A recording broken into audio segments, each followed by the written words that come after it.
I've got a bone to pick with you. Yeah. Why? Okay. There's a pic. Theodore, our child, 2-month-old almost, has a shirt that says Team Mommy. Okay, I didn't buy that shirt. We got it as a gift. Well, regardless, I'm like, what is this propaganda? Team Mommy. You know? I know. This is bullshit. I'm holding him. I didn't do it. I'm holding him. I'm taking care of him. I'm feeding him. Oh, and I got to look at this Team Mommy T-shirt. Wasn't me. Yeah, right. You joyfully put that on him every time. Team Mommy. Mm-hmm. Where's the Team Daddy shirt? They don't make Team Daddy shirts. Look, us mommies.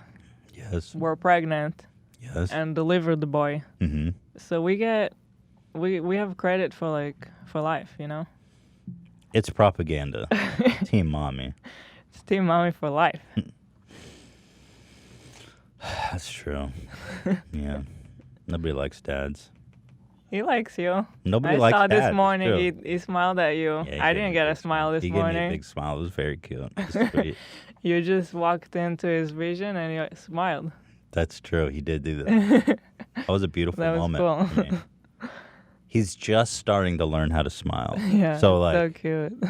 he's gonna smile a couple times a day. Mm-hmm. He's testing it out. Usually in the morning he's very aware and awake. So the baby smile is so pure. It's like, and they smile so bright and so beautifully. Yeah, it's like so expressive. It's incredible. The baby smile, it's something else.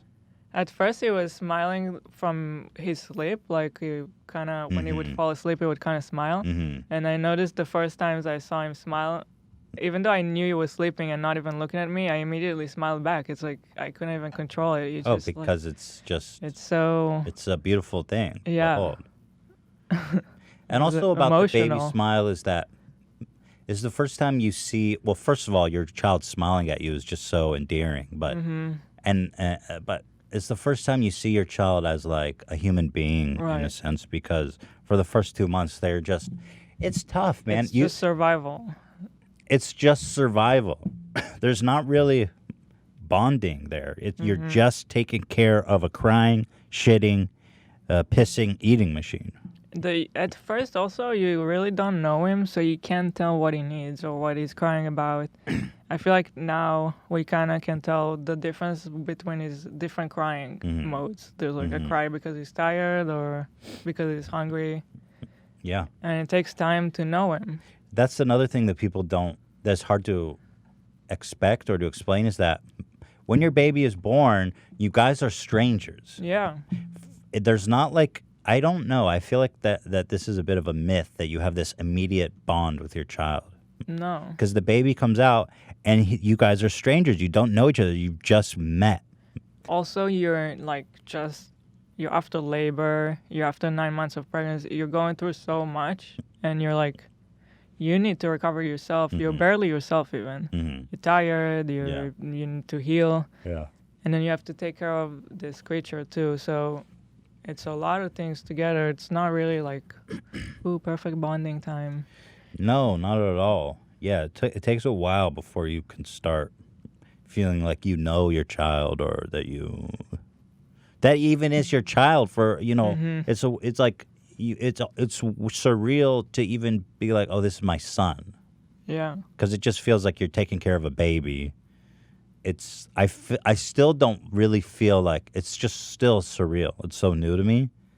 I'm starting to that have it's like, this is my son now. I'm starting to feel it, like. But it comes and goes. It's like. Yeah. Yeah. But when he smiles at me, you see that human side of him starting to develop, the personality, that there's a spark of life, inside of him brewing. A personality is growing. Yeah. And he starts to see you and acknowledge you as a human being. He knows you're there, and he's smiling at you. So. And it's like, what does it mean too? The smile. Like, what does it like? Does he find you funny? Like, what's funny to him? He's happy. I know but it just makes me think, like, what is going on inside his head? I think what happens is, well, for the last month, he's been like you said, when he falls asleep, he starts smiling in his sleep. You know, they say when you sleep is when you do most learning and memorizing. So he sees us smiling and laughing. And so for whatever reason, that's one of the first things babies learn to do is smile and laugh. And so every time he goes to sleep, his little mind is working on figuring out how to do that. And the first couple of times he does it, it's cute, but he's actually just going through the motion. Yeah. But now he's actually expressing joy. Yeah. That is a beautiful thing. But it's been so wild, man. Just sleepy. It's weird. It's all weird. It's still all a blur. Yeah, totally. No, it's all a blur because, I mean, just 2 months ago, we didn't have a fucking baby, and now we've got a baby. That moment at the hospital seems like years ago. Yeah, distant memory. Well, you keep saying, and you're right, the whole pregnancy thing is like nothing because you have this big anxiety about when you give birth. But what follows is like I was just talking to Christina P., who's also a mom, and she started a mommy podcast. And she talks a lot about this stuff because it's like no one talks about it. And I feel like we both felt like everyone, like they don't want to talk about it. And there's like, when I went to see the doctor for a checkup afterwards, they were like, oh yeah, this is the 4th trimester.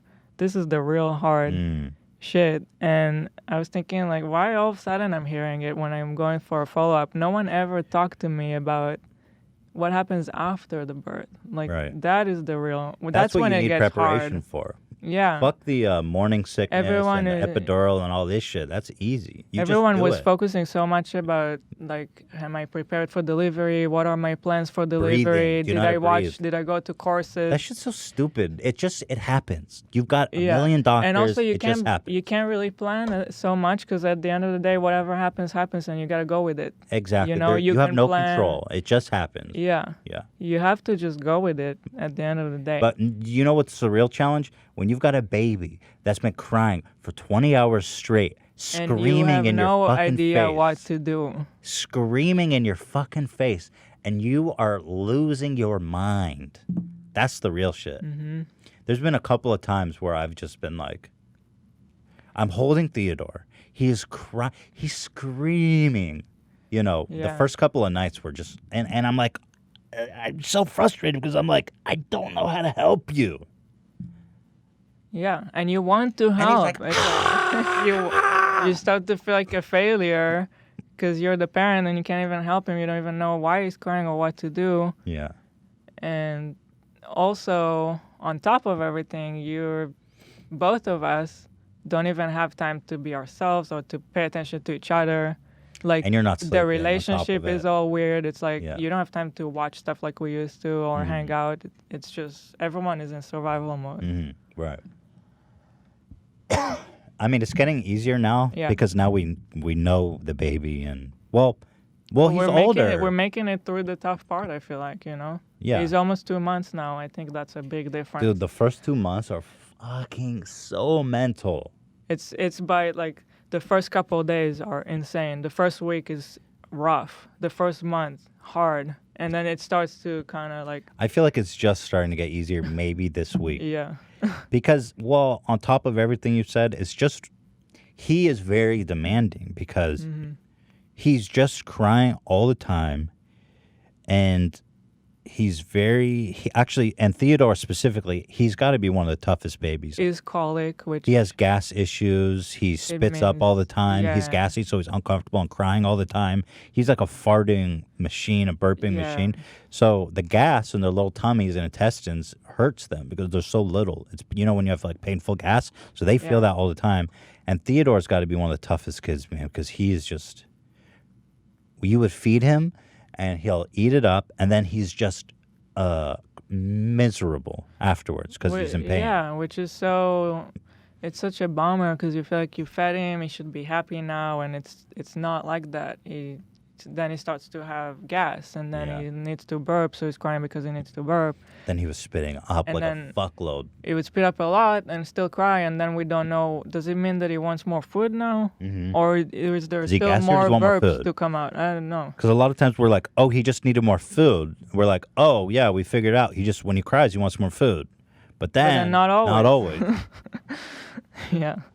And the first 3 days were like some of the craziest ever because he was losing weight. He wasn't eating normal, anything, and he was but he was losing a lot of weight. Yeah. Like, because we took him to the doctor. I mean, we went for follow-ups every day. But they were concerned. But it kept losing weight, and then my milk wasn't coming in. Yeah. So we both wish that someone told us to just give him formula earlier. Well, you know what? There's a lot of myths around formula. There's a lot we're getting into a whole other topic. I feel like breastfeeding is a cult, and people try to force you into breastfeeding way too much. I agree with that because, it took it to the point where people didn't even really consider formula as an alternative when our baby was literally starving to death. He was screaming starving. in our face. Like, newborn babies are supposed to sleep 18 hours a day. He slept like 5 hours a day. And the rest, he was just crying. 10 out of 10 agony. And then, it's true that breastfeeding does stuff like it helps with the immune system, but there's this kind of old, long-lasting myth that it like gives you 10 IQ points. Yeah. And I'm like, that doesn't really make sense. And so I'm started looking into it, and it's based on some old kind of not very sound research studies. The thing is that either way, you can do whatever you can do. If your body's not producing enough milk, he's starving. Yeah. In your case, there was a biological issue. But still, there's a lot of people that...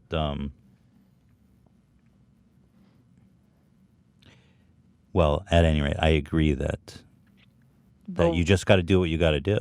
But they kept bringing us for follow-ups. We were there every day.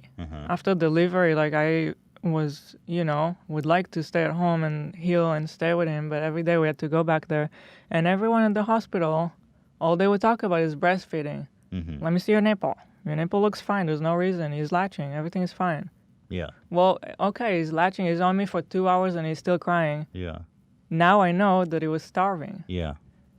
The whole thing was so frustrating. I wish that I knew earlier. It was really upsetting that after all that time, they had to wait till like he was actually lost a concerning amount of weight. Well, when they actually started to get worried was when he didn't pee.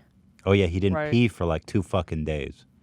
And we were there every day. They knew that he wasn't peeing. Did we talk about how they were going to give him a catheter? We did. Yeah, you did when I wasn't here, yeah. I think.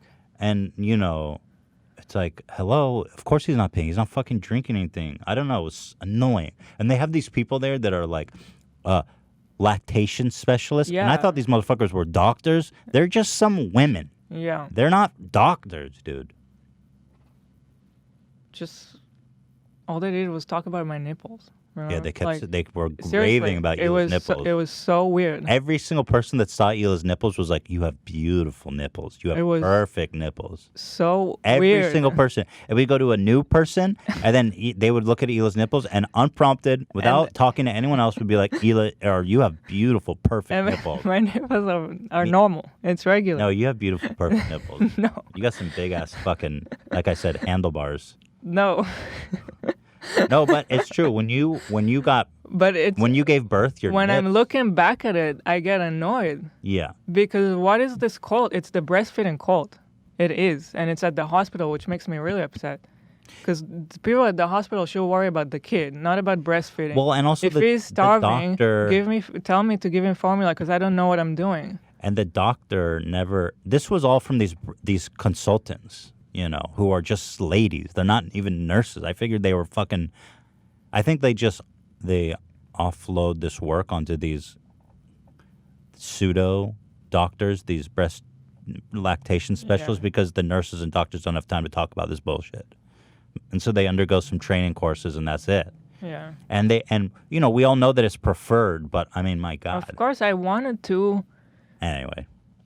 I tried. It was on me for so long, and like it's exhausting, and you gotta sit out there with your boob out for 2 hours, hoping that he's getting something. You did have it's beautiful, exhausting. life-giving, perfect. God. I mean, they look like this microphone. No, they don't. But when you gave birth, I agree your nips are normal. They're normal. But when you gave birth, they turned into a couple handlebars. I know, it changes. Yeah, I know. It does. So they were right. You did have perfect. But I never got to suck your tit milk. That was my only regret. Because there wasn't any. Yeah, Theodore was hogging whatever there was. I kept pumping for 3 weeks, or maybe the first month, I don't remember anymore. And I gave him whatever I could. But Like, God. Theodore, give me hit me. Let me go to some of the tit milk, Theodore. What the hell? No, I never tasted tit milk. I never tasted it either. But you saw what was coming out versus what he was eating. Like, he was already eating, let's say, 2 ounces, and I was getting like 10. Dude, it was like a quarter when he was born. Now he's eating. I don't know how much. Okay, we've talked enough about breastfeeding. But I don't know how much milk these women are producing because he is chugging. A lot. It's a crazy amount of milk. It becomes a problem. Sometimes they're producing too much, and it hurts, and they need to get rid of some. Filling a whole damn 2-liter carton. Get some cereal going with Breastfeeding that. is a nightmare. Anyway, Theodore's doing great. He's undergoing extreme mommy propaganda, which I don't like, but I am also team mommy, so. I didn't buy that shirt. I wouldn't. I believe in Team mommy. as a team. Why don't you just get a shirt that says "fuck dad"? Yeah. Why don't you just get a shirt that says "dads suck"?